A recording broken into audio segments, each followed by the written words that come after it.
Hi there, it's Natasha and thank you so much for joining me today. Today I have a video full of paper piecing, which is a really easy and fun technique, and I find that it takes out some of the kind of thinking work for me because I already use patterns and designs that I already have.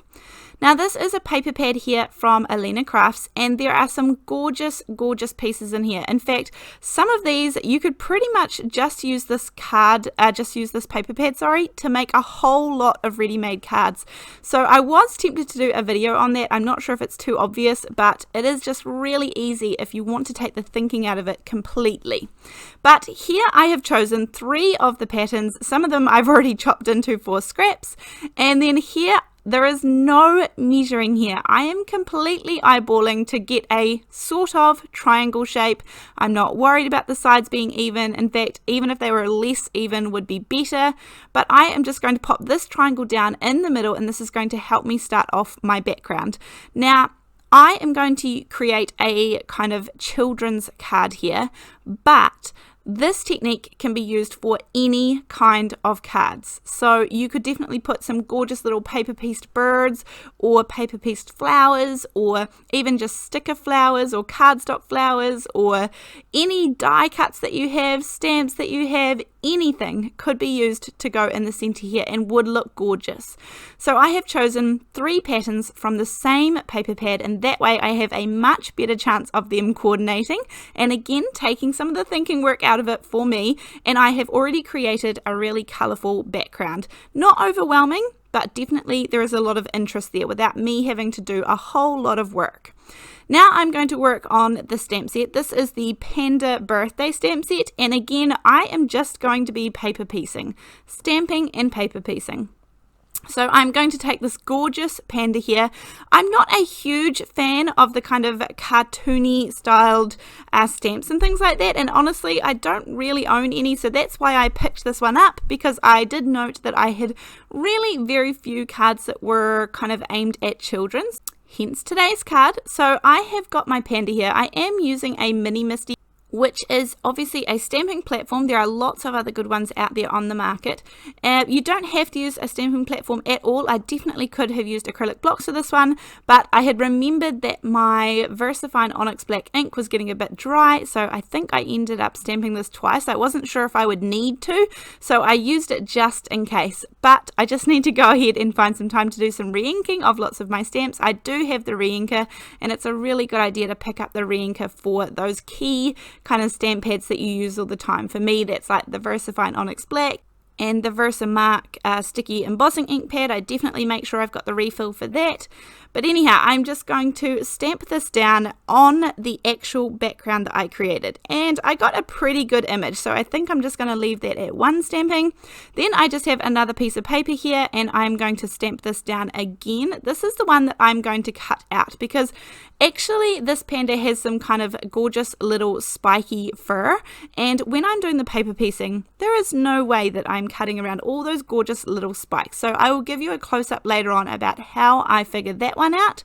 And here is the balloon. Now you can see the balloon kind of wants to go straight, so I'm going to pick it up with the door of my MISTI and then shift the bottom of the balloon just a little bit so that it's angled into his hand. Now I just shift it a little bit and then check that it's in the right place, so I have to shift it a couple of times. Then I'm just going to mask off, because the string is actually a little bit longer than what I want it to be. I don't want it to kind of swirl back around onto his body. So I am going to mask a little bit off there with some mint tape, which is just a low tack tape, and then stamp this out on the background as well. Now this step you can definitely kind of skip if you want to. However, I find it the best. It means I have to kind of do less careful fussy cutting, and I don't have to cut out all of those finer details when I'm fussy cutting if I have already stamped onto the background. So I also stamped that little balloon onto a spare scrap of white paper too. Then I will just pull off these little masks here, and you can see the balloon looks like it's being held in his hand, Then I have some of the Distress glitter. This is I think it's rock candy glitter. And then I have some plain gold glitter that I liked the color of. I I'm also got some clear embossing powder.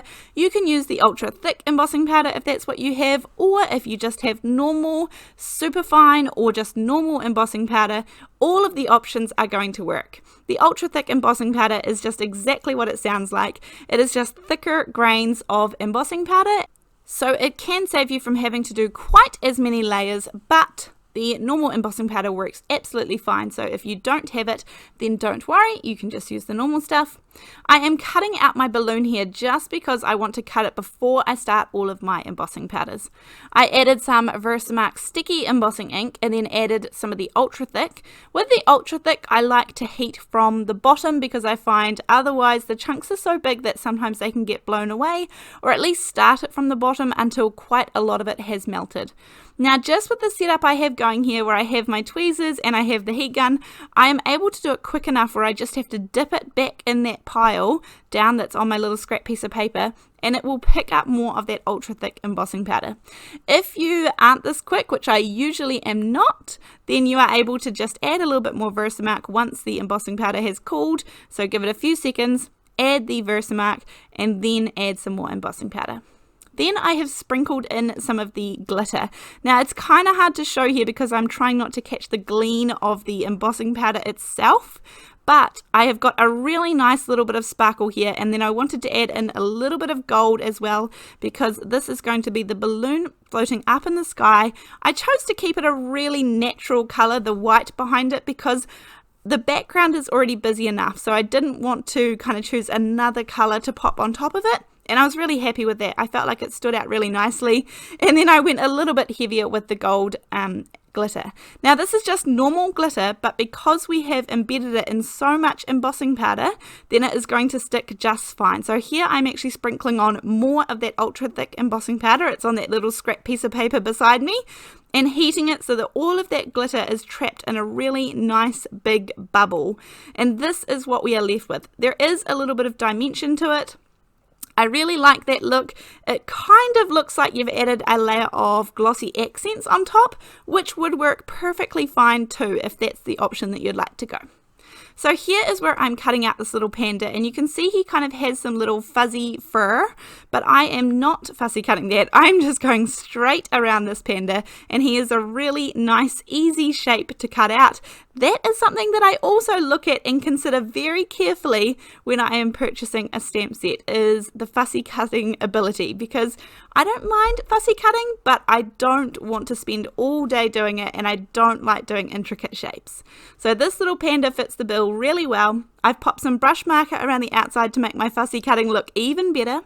I have a sentiment wishing you a fabulous birthday, which I'm going to pop on the inside of my card. I didn't want to pop it on the outside. I just felt like there wasn't anywhere that it went kind of nice and smoothly. It didn't look like it sat out of place. So I decided to pop it on the inside of my card. I'm stamping it in some of that VersaFine Onyx black ink. And then just because I'm going to be closing up the card and I don't want to get any ink transfer, and because this is a pigment ink, it definitely will take a minute to set. So I just popped a little post-it note over top so that I don't get any ink transfer onto the other side of my card. I am popping down the card front onto my card base. The card base is 4 1/4 by 5.5 inches, and then my card front is just slightly smaller than that. I have my little panda here that we fussy cut out, and then when I pop him down on top, all of that stamping that we did behind the panda to get his little fluffy fur is going to pop out there. So at the towards the end of this video, you're going to be able to see that really well. I'll bring it up to the camera nice and close for you. I have some double-sided adhesive sheets here, and I just cut a very rough circle out of one of the scraps. This is how I'm going to adhere down my balloon, because I just wanted something really, really strong, some good strong adhesive to glue down this balloon, which has that big bubble of embossing powder on the top. So I just pop the bubble down in the middle of my balloon and then pop my little balloon down, and again, because I fussy cut just inside of the black line, everything fits perfectly. Just to finish this off, I did cut out that little white piece of the little kind of bottom tag part of the balloon where you would tie it up. Now the card here looks okay to me, and I'm just going to take out that post-it note in the center of my card here. It's well and truly dry now, and I know that no ink is going to transfer. but I did feel like it needed just a little bit of something extra. So I am going to grab out some Iridescent Sequins, and I'm going to pop these in just a couple of little different places around the card.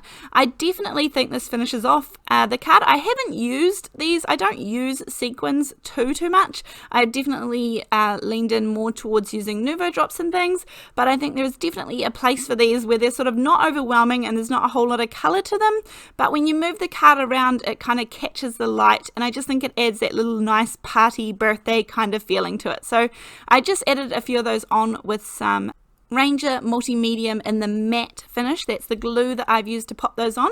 And here you can see all of that little fur. When the camera focuses, see, you can't even notice that I have cut it off on the paper pieced Panda. So that's really important to me.